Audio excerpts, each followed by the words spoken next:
My husband said, I bought tickets to the beach. We're flying tomorrow. But at the airport, he said, Oh, I forgot. There's only one ticket. You'll fly next time. He flew off with a young woman, and I was left standing at the counter. But he didn't know that. Good day, dear listeners. It's Clara again. I'm glad you're here with me. Please like this video and listen to my story till the end, and let me know which city you're listening from. That way I can see how far my story has traveled. For 42 years, I believed I knew my husband. Richard and I had built what I thought was a solid life together in our quiet neighborhood in Portland, Oregon. We raised 2 children, celebrated anniversaries, survived the usual bumps that every marriage faces. At 68, I'd settled into retirement with the comfortable assumption that we'd grow old together, taking occasional trips and spoiling our grandchildren. But looking back now, I can see the signs I missed, or perhaps I simply chose not to see them. It started 3 months before that devastating day at the airport. Richard, 71 and recently retired from his accounting firm, suddenly developed new interests. He joined a gym. He bought cologne, expensive cologne. His phone, which used to sit casually on the kitchen counter, became an extension of his hand, buzzing with messages he'd read in another room. Work stuff, he'd say when I asked. Old clients still reaching out. I wanted to believe him. After 4 decades together, wasn't I supposed to trust him? My friends at book club would joke about their husbands' midlife crises, but Richard was past that age. This was just him trying to stay active, I told myself. Healthy. Then came the mood swings. One day he'd be distant, barely making eye contact over dinner. The next, he'd be overly attentive, bringing me flowers, suggesting we watch a movie together. The inconsistency unsettled me, but I rationalized it. Retirement was an adjustment. He was figuring out his new rhythm. The announcement came on a Tuesday evening in April. I was washing dishes when Richard walked into the kitchen, his face bright with excitement I hadn't seen in years. Maggie, he said, using the nickname only he called me. I have a surprise. I bought tickets to Hawaii. We're flying out tomorrow. My hands froze in the soapy water. Tomorrow? Richard, I have my doctor's appointment on Thursday and… Cancel it. He pulled me into a hug. When was the last time we did something spontaneous? This is what retirement is for. His enthusiasm was contagious. Maybe I'd been wrong about everything. Maybe this trip was exactly what we needed to reconnect. I spent that night packing, my heart lighter than it had been in months. The next morning, we drove to Portland International Airport. Richard seemed nervous, checking his phone constantly, but I attributed it to travel jitters. We'd always been homebodies. Maybe he was anxious about the flight. We approached the Alaska Airlines check-in counter. Richard handed over his phone with the reservation. The agent typed, frowned, typed again. I'm only seeing 1 passenger listed here, sir. My stomach dropped. I looked at Richard. His face had gone pale.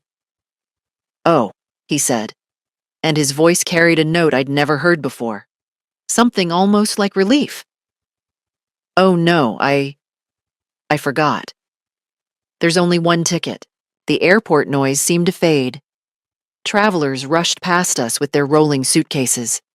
An announcement echoed overhead about a delayed flight to Denver. But I stood frozen, watching my husband's face. What do you mean you forgot? I asked slowly. I'm so sorry, Maggie. But his eyes weren't meeting mine. They were scanning the terminal. It was a last-minute deal, and you'll have to fly next time. I already paid for it, so I should probably still go. Before I could process his words, I saw her. A woman, maybe 45, blonde hair in a sleek ponytail, wearing designer sunglasses and a dress too elegant for a casual vacation. She was walking toward us with a confident stride, pulling a matching set of expensive luggage. Richard's face transformed when he saw her. The guilt vanished, replaced by something that made my blood run cold. Margaret, he said, and the use of my full name felt like a slap. This is Jessica, from the gym.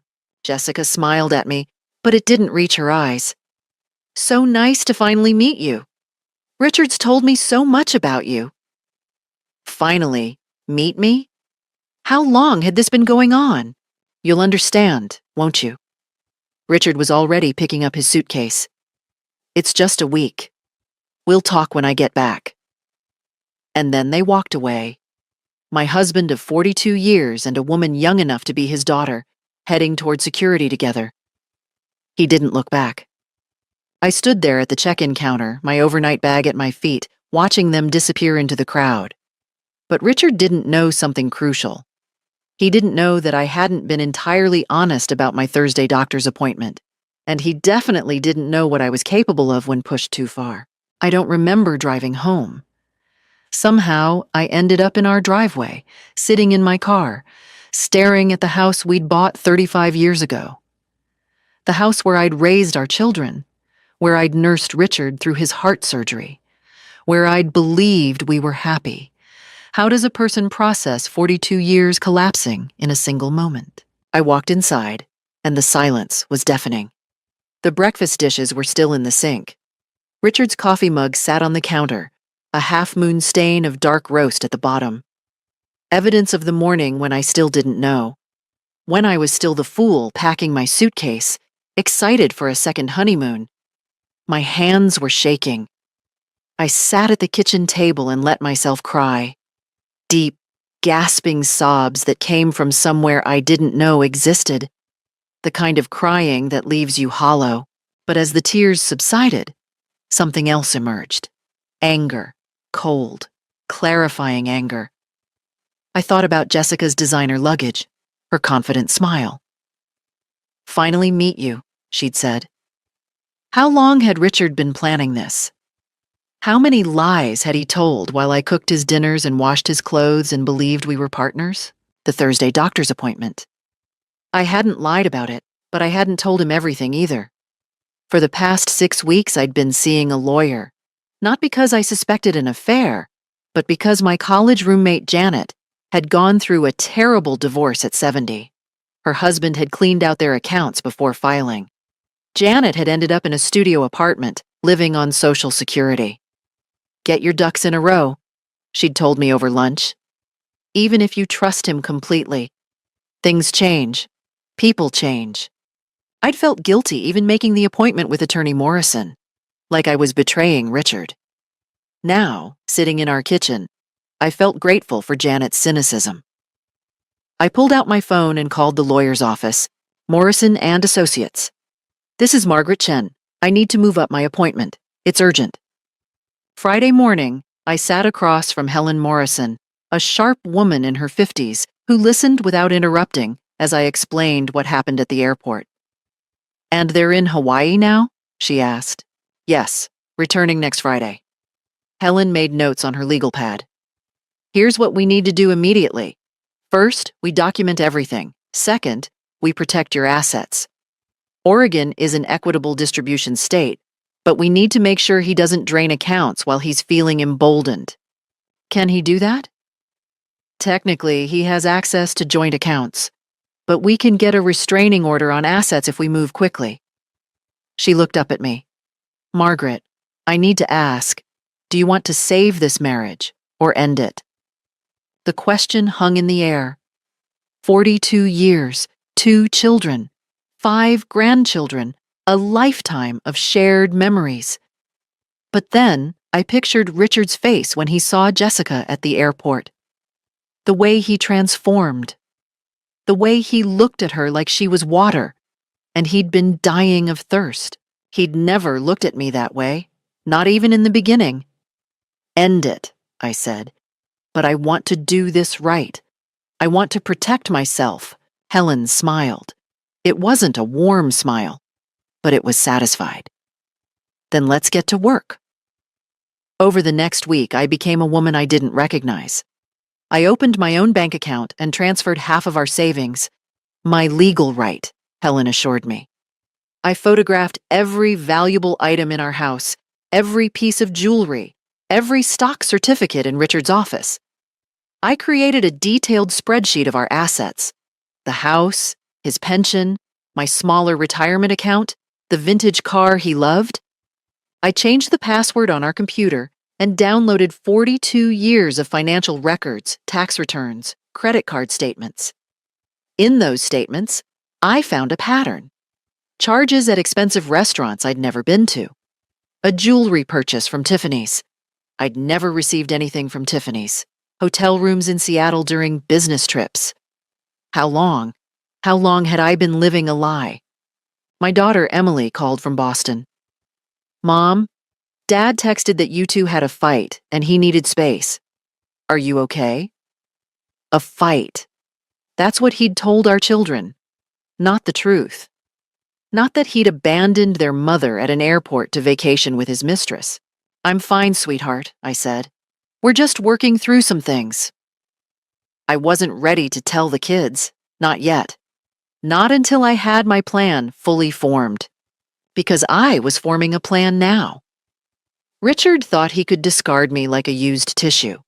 He thought I'd be sitting here, devastated and helpless, waiting for him to come home and dictate terms. He was wrong. On Tuesday, I did something I never imagined I'd do. I hired a private investigator. His name was Marcus Webb, recommended by Helen Morrison. He met me at a coffee shop downtown, a nondescript man in his 50s who could blend into any crowd. I need proof, I told him. Photographs, documentation, whatever will hold up in court. Marcus nodded, taking notes. They return Friday, you said? Friday evening, Alaska Airlines Flight 337, arriving at 6:45 p.m. I'll be there. He looked at me with something like sympathy. Mrs. Chen, I've been doing this for 20 years. I've seen a lot of situations like yours. My advice? Don't confront him when he gets back. Not yet. Let him think you're broken. Let him get comfortable. People make mistakes when they're comfortable. It was good advice. But waiting was agony. I spent the week preparing. Helen filed a motion to freeze our joint assets temporarily, citing concerns about financial impropriety. The judge granted it. Richard would discover that when he tried to access our accounts. I also changed the locks on the house. In Oregon, I had every right to do so. It was my house, too. Wednesday afternoon, my phone rang. Unknown number. Hello? Hi, is this Margaret? A young woman's voice, uncertain. Yes? This is Amanda. I work at the gym where your husband goes. I wasn't sure if I should call, but Jessica left her planner here last week, and I found your number in there with some notes that made me uncomfortable. My heart raced. What kind of notes? Things like M's doctor appointment Thursday and house empty afternoon. Look, I don't want to get involved in anyone's personal business, but Jessica's been talking around the gym about how she's dating a wealthy older man who's leaving his wife. I didn't connect it to Richard until I saw the notes. I'm sorry. Don't be sorry, I said quietly. Thank you for calling. There's more. Jessica's been showing off photos from Hawaii. She's posting them on a private Instagram account, but some of us follow her. She's not exactly discreet. After we hung up, I sat very still. Then I called Marcus. I need you to check Instagram. Username is probably some variation of Jessica's name. The woman at the gym said she's posting photos. 2 hours later, Marcus sent me a link. A private account, but he had ways of accessing it. My hands trembled as I scrolled through the images. Richard and Jessica on a beach at sunset. Richard and Jessica at a restaurant, champagne glasses raised. Richard and Jessica on a catamaran, his arm around her waist. And the captions. Finally found my soulmate. Age is just a number when you've found real love. New beginnings. There was even a video. Jessica filming Richard as he said, "To freedom," and laughed. That laugh. I knew that laugh. It used to be for me. I forwarded everything to Helen Morrison. Her response was immediate. This is perfect. With this evidence and the financial records, we have a strong case. He won't get away with this. Friday evening came. I'd told Richard via text that I'd be at my sister's house for the weekend. A lie. I was actually sitting in my car in the airport parking garage, watching. Marcus was positioned near the baggage claim. He'd texted me their arrival. On time. Subject appears relaxed. I saw them emerge, tanned and happy. Richard was carrying both their bags, playing the gentleman. Jessica had her hand on his arm, looking up at him adoringly. They looked like any couple returning from vacation. They had no idea they were being photographed. At the exit, something interesting happened. A man approached them. Jessica's ex-husband, I learned later. There was a heated exchange. I couldn't hear from my position, but body language told the story. The ex-husband was angry. Jessica was defensive. Richard tried to intervene, puffing up like he was protecting her. Marcus captured it all. When they finally left in an Uber, I drove home. Our home. Where Richard would find himself locked out. At 9 p.m., my phone rang. Richard. I let it go to voicemail. Maggie, what's going on? The locks are changed. The credit cards aren't working. Call me back. This isn't funny. There was fear in his voice now. Good. Let him feel what I felt at that airport counter. 20 minutes later, another voicemail. This time, anger had replaced fear. Margaret, this is ridiculous. This is my house too. You can't just lock me out. I'm calling the police. I texted back, call them. I've already spoken to a lawyer. You'll be served with divorce papers Monday morning. Don't come to the house. My phone immediately rang again. I turned it off. Let him scramble. Let him panic. Let him finally understand that actions have consequences. Monday morning, the process server found Richard at Jessica's apartment. Marcus had done his homework well. Richard was served divorce papers while having breakfast with his mistress. The irony wasn't lost on me. Helen called me at 10. It's done. He's been served. And Margaret, you should know, he's already called my office 3 times this morning. He wants to talk. What did you tell him? That all communication goes through me now. He's not happy. I spent Monday organizing documents, staying focused. But Tuesday brought the escalation I'd been expecting. My son, David, showed up at my door, his face creased with concern. Mom, what's going on? Dad called me crying. Crying. He says you've locked him out of everything, that you won't even talk to him. I invited David inside and showed him everything.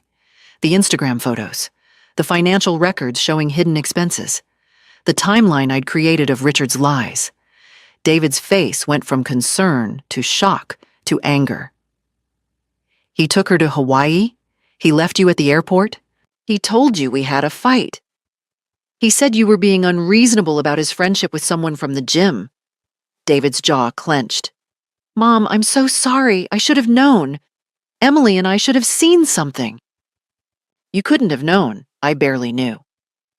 But the family dynamics shifted fast. By Wednesday, Richard had realized our children weren't going to pressure me to reconcile. So he changed tactics. Thursday afternoon, I was in the garden when a Mercedes pulled into my driveway. Richard got out, followed by Jessica. The audacity of bringing her here to my home made my blood boil. I stood up, gardening gloves still on, and walked to the fence. You need to leave, both of you. Richard held up his hands in a placating gesture. Maggie, please. We need to talk like adults. Adults don't abandon their spouses at airports. Jessica stepped forward, and I noticed she'd dressed carefully. Designer jeans, tasteful jewelry, soft makeup. She was trying to look sympathetic. Margaret, I know this is hard, but Richard and I are in love. Real love. We didn't mean for it to happen. You didn't mean for it to happen. I laughed, and it sounded harsh even to my ears. You planned a vacation together. You posted about him on social media. That seems pretty intentional. Look, Richard said, his voice taking on an edge. You're making this very difficult. I'm willing to be generous in the divorce, but you need to unfreeze the accounts. I have bills to pay. Bills? You mean like the hotel in Seattle last month? Or the Tiffany's purchase I never received? His face reddened. You've been spying on me? I've been protecting myself. There's a difference. Jessica touched Richard's arm. Baby, maybe we should go. She's clearly not ready to be reasonable. Baby? She called him baby. In front of me. Richard's expression hardened. Fine. But you should know, Margaret. I've spoken to a lawyer too, a very good lawyer, and he says you had no right to freeze our accounts or change the locks. You're going to regret this vindictive behavior. Vindictive? I stepped closer to the fence. You want to see vindictive?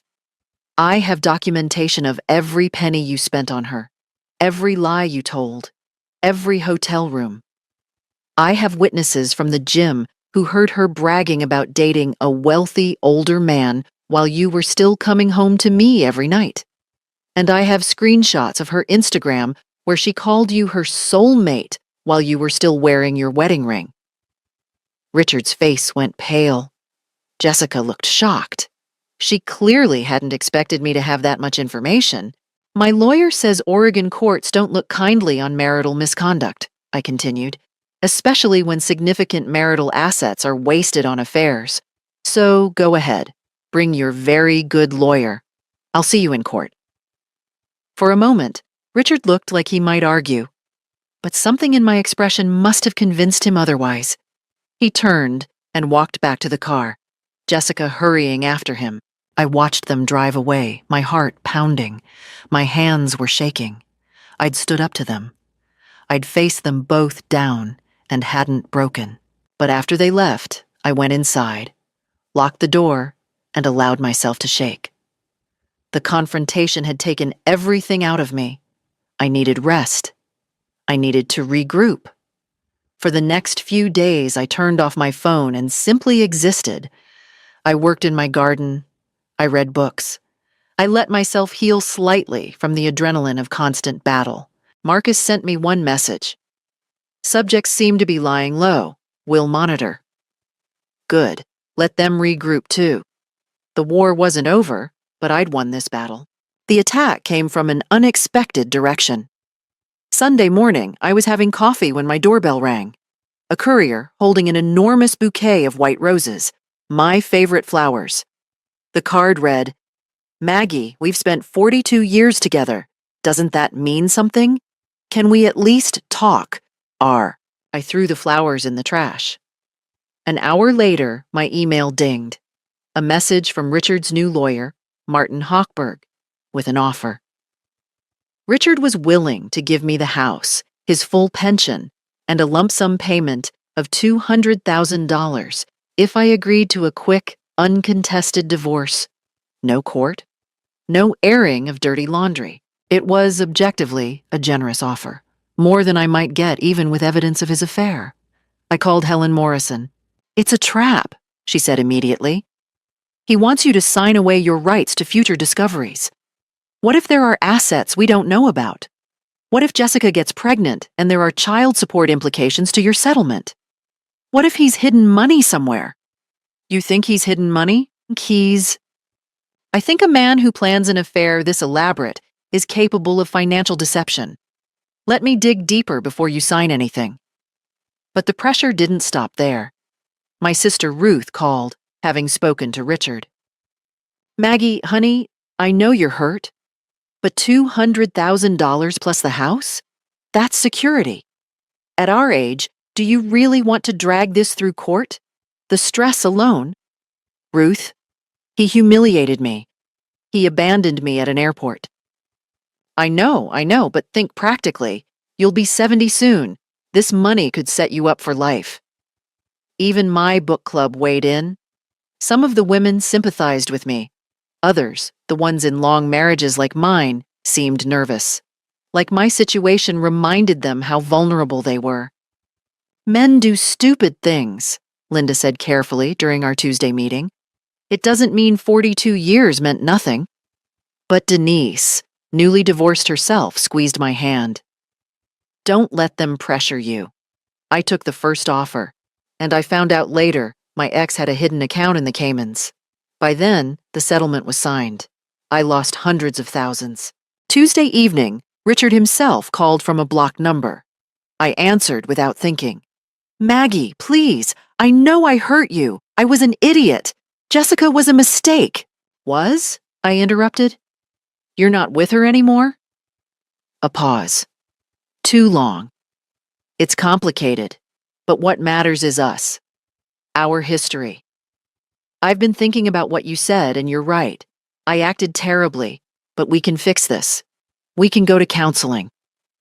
You want to fix our marriage? Yes, I know it won't be easy, but... And where are you right now, Richard? Another pause. In the background, I heard a woman's voice. Is that her? What's she saying? Jessica. He was still with Jessica while asking me for reconciliation. I hung up. The attempts at manipulation continued all week. Flowers, emails from his lawyer, messages through our children. Even an awkward call from Jessica's mother somehow obtained my number, crying that her daughter really loved Richard, and couldn't I find it in my heart to let him go gracefully. The world seemed to think I should make this easy for them. Take the money and disappear quietly. But Friday brought unexpected support. Janet, my college roommate who'd warned me to see a lawyer in the first place, flew in from Arizona. She appeared at my door with a bottle of wine and a fierce expression. I heard what they're offering you, she said. Don't you dare take it. We sat in my kitchen and she told me her full story. The divorce she'd thought was fair. The discoveries she made years later about hidden assets. The regrets. You have leverage now, she said. Use it. Not for revenge, for justice. That weekend, my daughter Emily drove down from Boston with my grandchildren. We're staying with you, Mom. You shouldn't be alone. David came too. My children, rallying around me. Sunday evening, we all had dinner together in my dining room. My grandchildren, blessedly unaware of the adult drama, chattered about school and friends. Emily and David caught my eye and smiled. This was my family, not Richard. Not anymore. I'm not taking the offer, I told them after the kids went to bed. Your father thinks he can buy his way out of consequences. I'm going to fight, David nodded. Good. We're with you, Mom. For the first time in weeks, I felt truly strong. Not alone, not broken. Strong. Wednesday afternoon, 3 weeks after Richard had been served, they showed up at my door again. Together. This time they looked different. Richard wore a suit. His good one, the one he'd worn to Emily's wedding. Jessica was dressed conservatively, her hair pulled back, minimal makeup. They looked respectable. Rehearsed. I opened the door, but kept the screen locked between us. Margaret, Richard began, his voice measured, calm. We came to apologize. Really apologize. Can we come in? Just for a few minutes? Every instinct screamed no. But I was curious. What game were they playing now? I let them into the living room, but remained standing. They sat on the couch, my couch, the one I'd picked out 15 years ago, and Richard leaned forward earnestly. I've been doing a lot of thinking, he said. A lot of soul-searching. What I did to you was unforgivable. The airport, the lies, all of it. I was having some kind of crisis, and I hurt the person who stood by me for 4 decades. Jessica nodded, her expression somber. And I owe you an apology too, Margaret. I should never have gotten involved with a married man. I was lonely after my divorce, and Richard was kind to me, and things just snowballed. But I realize now how much pain we've caused. It was a good performance. I had to give them that. So you're here to apologize, I said flatly. We're here to make things right, Richard said. I know you rejected the settlement offer, and I understand why. You felt like we were trying to buy you off. But Margaret, think about it practically. This divorce is going to cost both of us a fortune in legal fees. It's going to drag our family through months of ugliness. The kids will have to choose sides. Our grandchildren will hear things no child should hear about their grandfather. Ah, there it was. The real manipulation. You're saying I should protect our grandchildren by rolling over? Jessica spoke up, her voice gentle. We're saying that everyone loses in a nasty divorce. You, Richard, the whole family. Wouldn't it be better to handle this with dignity? Richard's willing to be more than fair. You'd get the house, his pension, and we've increased the settlement to $250,000. An extra $50,000. They were negotiating like I was selling a car. And all I have to do is sign away my rights to investigate further? There's nothing to investigate, Richard said, but his eye twitched. A tell. I'd been married to him long enough to know his tells. We're putting all our cards on the table. This is about moving forward, not punishing each other. I sat down across from them. Let me ask you something, Richard. That Tiffany's purchase last year, the $8,000 one, where's that jewelry? He blinked. What? The receipt I found, from Tiffany's. It wasn't for me. So where is it? Jessica's hand went instinctively to her neck, where a diamond pendant caught the light. My breath stopped. Richard noticed my gaze and actually laughed. Oh, come on, Margaret. You're going to nitpick about a necklace? Marital assets used on an extramarital affair, I said quietly. That's not nitpicking. That's theft. The temperature in the room dropped. Jessica's sympathetic expression cracked. This is exactly why we need to settle, Richard said, his voice rising. You're going to dig through every credit card statement, questioning every purchase, making me account for every penny. It's vindictive. It's my right. Your right? Jessica stood up abruptly. You know what? I'm tired of pretending. You want to drag this out? Fine. But Richard and I are together. We're in love. You can make his life miserable for a few months, but in the end, you'll still be a bitter old woman and he'll still be with me. Richard tried to shush her, but she was on a roll now. You think you're winning by being stubborn? All you're doing is wasting everyone's time and money. Richard feels guilty now, so he's offering you a good deal. But if you push this, if you force us into court, we'll make you look pathetic. A woman who couldn't keep her husband satisfied, who drove him into the arms of someone younger, more. Get out, I said quietly. Excuse me? Get out of my house? Richard grabbed Jessica's arm. Jess, stop. This isn't helping. But Jessica jerked away from him. No, she needs to hear this. She's not the victim here. She's a manipulative, controlling woman who. I said, get out. My voice was loud enough that they both froze. I walked to the door and opened it wide. You have 10 seconds before I call the police for trespassing. Richard stood, his face flushed with anger. You're making a huge mistake, Margaret. I was trying to be nice. I was trying to make this easy for you. But if you want war, you'll get it. My lawyer will bury you. They left. Jessica practically vibrating with fury, Richard gripping her arm as they walked to the car. I closed the door and locked it. My hands were shaking. My whole body was shaking.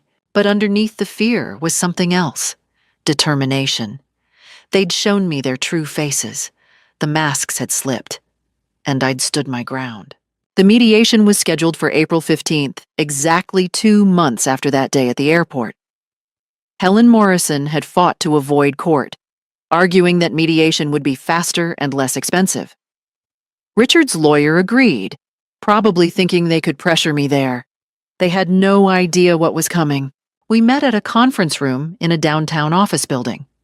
The mediator was a woman named Patricia Owens, a retired judge with a reputation for cutting through nonsense. Richard and Jessica sat on one side of the long table with Martin Hochberg, their lawyer. Helen and I sat opposite them. Jessica, wearing a demure blue dress, looked nervous. Good. Patricia opened by explaining the mediation process. then asked Richard's side to present their settlement proposal. Martin Hochberg was smooth, I'd give him that. He laid out their offer, the house, half of Richard's pension, and $250,000. In exchange, I would waive any further claims and agree to a simple, irreconcilable differences divorce. My client wishes to be generous, Hochberg said. Despite the breakdown of the marriage, he recognizes Mrs. Chen's contributions over 4 decades. Patricia turned to me. Mrs. Chen, your response? Helen nodded at me. We'd prepared for this moment. We reject the offer, I said calmly, and we have counter-proposals based on new information. Helen opened her briefcase and pulled out a thick folder. Over the past 2 months, we've conducted a thorough investigation of marital assets. We've discovered several concerning discrepancies. She slid documents across the table. Bank statements, credit card records, property deeds. In the past 18 months, Helen continued, Mr. Chen withdrew $75,000 from a joint investment account he claimed was for business opportunities. We've traced that money to a down payment on a condo in Jessica Winter's name. Richard's face went white. Jessica stared at the documents like they might bite her. That was a loan? Richard stammered. A personal loan to a friend. A friend you were sleeping with? Helen asked mildly. Do you have a loan agreement? Repayment schedule? Anything in writing? Silence. Helen continued. Additionally, we have documentation of $43,000 in charges to various credit cards over the past year. Hotels, restaurants, jewelry, and clothing, all purchased for or with Ms. Winters, while Mr. Chen was still residing with Mrs. Chen. She slid more papers across. Under Oregon law, dissipation of marital assets for extramarital affairs is grounds for restitution. We're claiming $118,000 in dissipated assets, plus half of all remaining marital property, plus spousal support. Hochberg was reading quickly, his confident expression faltering. We weren't aware of all these transactions. Your client didn't tell you? Helen asked innocently. How unfortunate. Richard leaned toward his lawyer, whispering urgently. But Jessica was staring at Richard now, her face a mixture of shock and fury. You told me that was your money, she hissed. You said it was from your business account. Jess, not now. You said the condo was a gift. You said, Ms. Winters, Patricia interrupted firmly. Please. But the damage was done. Helen pressed the advantage. We also have evidence that Mr. Chen opened a separate bank account 8 months ago, one he didn't disclose on his financial affidavit. She produced more documents. He's been depositing money regularly, small amounts, probably thinking they wouldn't be noticed. The current balance is $32,000. Richard exploded. You had no right to investigate my private accounts. They're not private when they contain marital assets, Helen said. And lying on a financial affidavit is perjury, Mr. Chen. We could refer this to the district attorney. The room went silent. Richard's face was red, a vein pulsing in his temple. Jessica had moved her chair slightly away from him, her expression cold. Patricia Owens looked at Richard over her reading glasses. Mr. Chen, did you or did you not disclose all assets on your financial affidavit? It was an oversight. I forgot about that account. You forgot about $32,000? Hochberg was gathering his papers. We need a recess. I need to consult with my client. We're not done, Helen said. She pulled out one more document. We also have sworn affidavits from 3 members of the gym where Mr. Chen and Miss Winters met. They testify that Ms. Winters openly discussed her relationship with a wealthy married man and showed them gifts and photos from trips, all before Mr. Chen left his wife. Jessica stood up abruptly. I'm done here. This is insane. Sit down, Ms. Winters, Patricia said sharply. But Jessica was already heading for the door. Richard, I can't do this. You lied to me. You said you had money saved. You said... She left, the door slamming behind her. Richard stared after her, his expression lost. Then he turned back to us, and for the first time, I saw him clearly. Not as my husband. Not as the man I'd loved. Just as a selfish, foolish man who'd destroyed his life for an illusion. Margaret, he said, his voice breaking, please, we can work this out. I looked at him and felt nothing. No anger, no sadness, just a cold, clear sense of justice. Your move, I said. Richard's lawyer requested another recess, then another. By the end of the day, we hadn't resumed mediation. Patricia Owens scheduled a follow-up for the next week, warning Richard's side that failure to negotiate in good faith would result in a recommendation for court proceedings. That evening, Marcus Webb called me. You'll want to see this, he said. He sent me a video. Security footage from the parking garage at Richard's temporary apartment building. Timestamp, 4:47 p.m., the same day as our mediation. The video showed Jessica and Richard in a heated argument beside her Mercedes. She was yelling. I couldn't hear the words, but her fury was obvious. She threw something at him.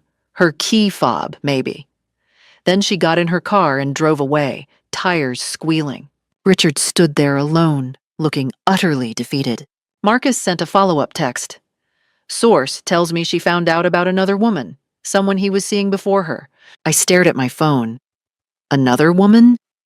How deep did Richard's deceptions go? The mediation resumed the following Tuesday. This time, Jessica wasn't there. Richard showed up with Hochberg, looking like he hadn't slept in days. His suit was wrinkled, his eyes bloodshot. The confident man who'd walked away from me at the airport had been replaced by someone broken. We didn't waste time with pleasantries. My client is prepared to accept your terms, Hochberg said quietly. He looked like he'd aged 5 years in a week. Helen raised an eyebrow. All of them? All of them. The settlement we'd demanded was thorough. I would get the house, 70% of all marital assets, to account for dissipation, Richard's full pension with spousal support, and reimbursement for all money spent on the affair. Richard would also pay my legal fees. Additionally, he would sign an admission of marital misconduct, not for public record, but for our children and grandchildren to have, if they ever questioned what happened. It was complete and total victory. Richard signed everything without looking at me. His hand shook as he initialed each page. I watched his signature appear on document after document, each one severing another tie between us. When it was done, Patricia Owens made it official. The mediation is concluded. These terms will be submitted to the court for final approval within 10 business days. Congratulations to both parties on reaching an agreement. Congratulations felt like the wrong word, but I understood the formality. As we gathered our things, Richard finally spoke. I hope you're happy, Margaret. I looked at him. Really looked at him. The man I'd married at 26. The father of my children. The person I'd trusted with my life. I tried to find some remnant of love, some trace of the young man who'd proposed to me under a cherry blossom tree in spring. There was nothing. Happy? No, I said. But I'm free, and that's better. He opened his mouth as if to say more, then closed it. What else was there to say? He'd gambled everything on a fantasy and lost. He left without another word, Hochberg trailing behind him with an expression of professional detachment that poorly masked his relief to be done with this case. Helen turned to me as soon as they were gone. How do you feel? Numb, I admitted. I thought I'd feel triumphant, but mostly I just feel tired. That's normal, she said, packing her briefcase. You've been running on adrenaline for months. Now that it's over, the crash comes. Go home. Rest. Let yourself process this. 2 weeks later, the divorce was finalized. I received notification that all assets had been transferred according to our agreement. The house was solely in my name. The money was in my account. The pension arrangements were formalized. I also received a letter from Jessica's lawyer. She was suing Richard for fraud, claiming he'd promised to leave me substantial assets in the divorce and had used that promise to secure her investment in the condo. Apparently, she wanted her money back, All of it, plus damages for emotional distress and fraudulent misrepresentation. I almost felt sorry for Richard. Almost. My daughter Emily came over the day the divorce was final. We opened a bottle of champagne, not to celebrate the end of a marriage, but to celebrate my new beginning. "Mom, I'm proud of you," she said. "You could have rolled over, taken the first offer, been the good wife one last time." "I was the good wife for 42 years," I said. "It was time to be something else." David called from Seattle. Dad tried to reach out to me, wanted to explain his side. I told him I wasn't interested. "What he did to you?" "Mom, I don't think I can forgive that." "You don't have to forgive him for me," I said. "If you want a relationship with your father someday, that's your choice. This was between him and me." But privately, I knew my children had seen their father's true character.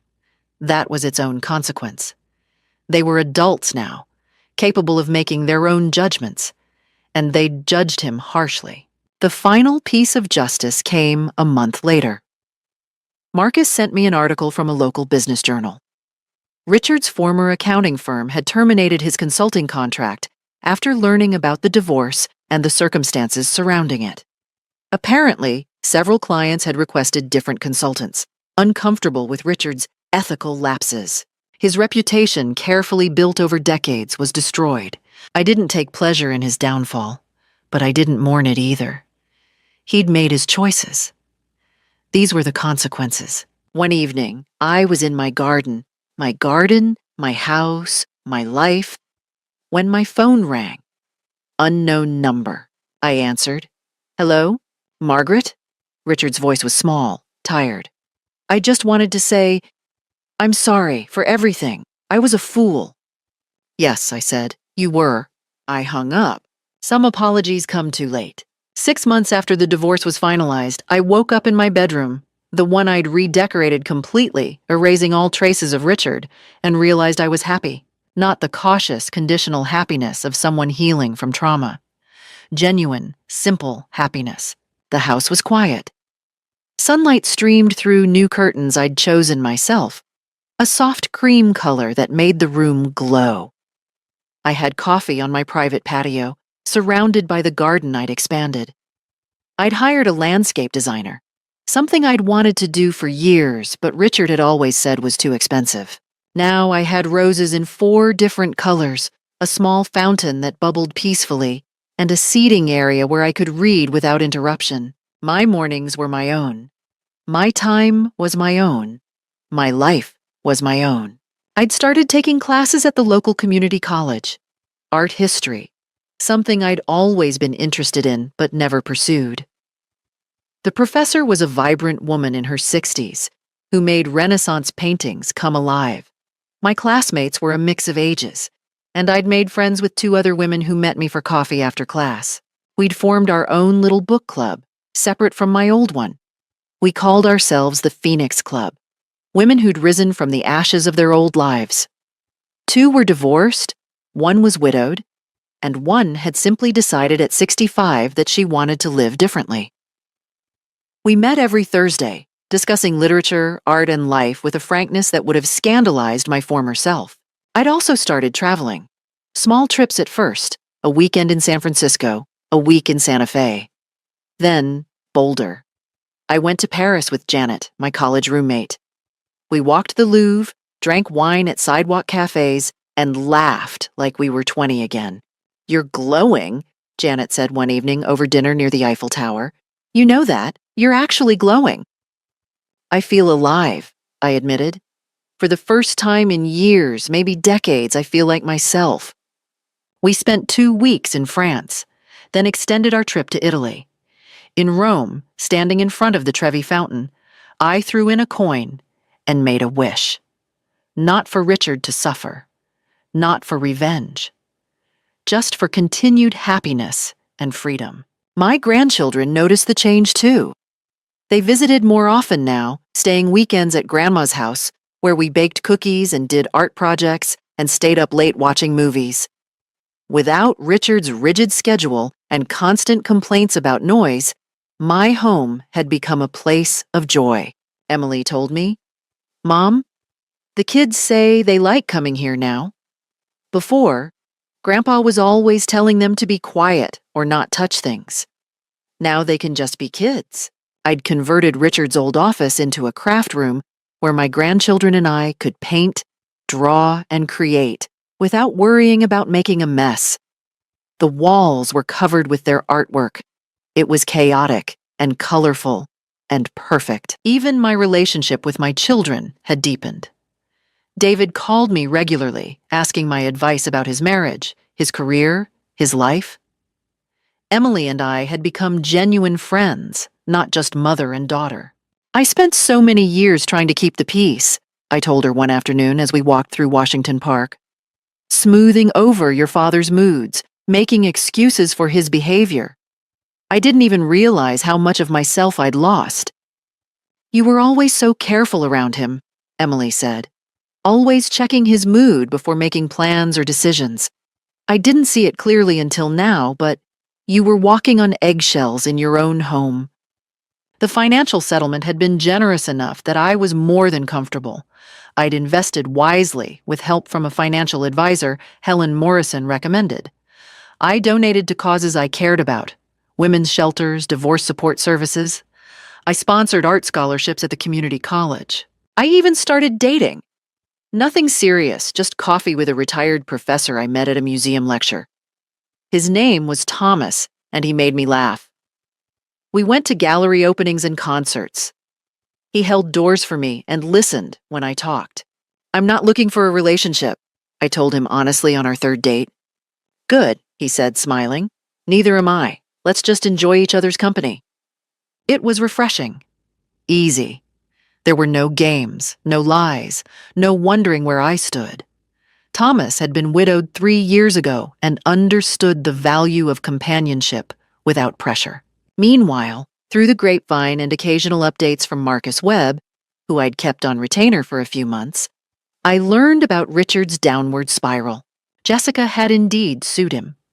The legal battle was still ongoing, but she'd frozen the condo, so he couldn't sell it to pay his debts. He was living in a small apartment in a less desirable part of town, having sold his beloved vintage car to cover legal fees. His relationship with Jessica had imploded publicly and spectacularly. She'd posted on social media about con artists who prey on vulnerable women, not naming Richard, but making it obvious enough that mutual acquaintances connected the dots.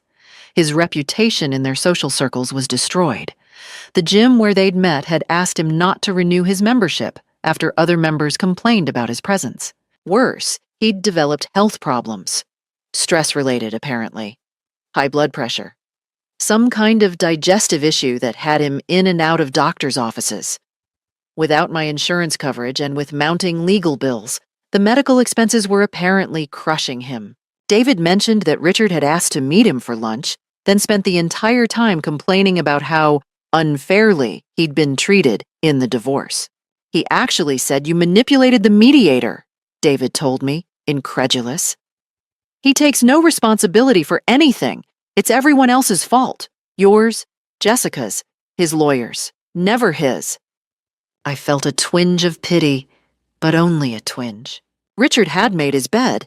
Now he was lying in it, alone. One October afternoon, I was at my favorite cafe when I saw them. Richard and Jessica, sitting at an outside table. They appeared to be arguing, their body language tense and hostile. Richard looked older, much older. His hair had gone completely gray, and he'd lost weight in an unhealthy way. Jessica looked harder, her expression sharp and bitter, none of the soft beauty that had attracted Richard in the first place. I could have approached them, said something cutting, enjoyed their obvious misery. Instead, I simply collected my coffee and left through a different door. They were my past. I was moving toward my future, and my future looked bright. They say living well is the best revenge. I disagree. Living authentically is the best revenge. I learned that self-respect isn't negotiable, that protecting yourself isn't vindictive, it's necessary, that 42 years of history doesn't obligate you to accept betrayal. I also learned that it's never too late to start over. At 69, I'm happier than I was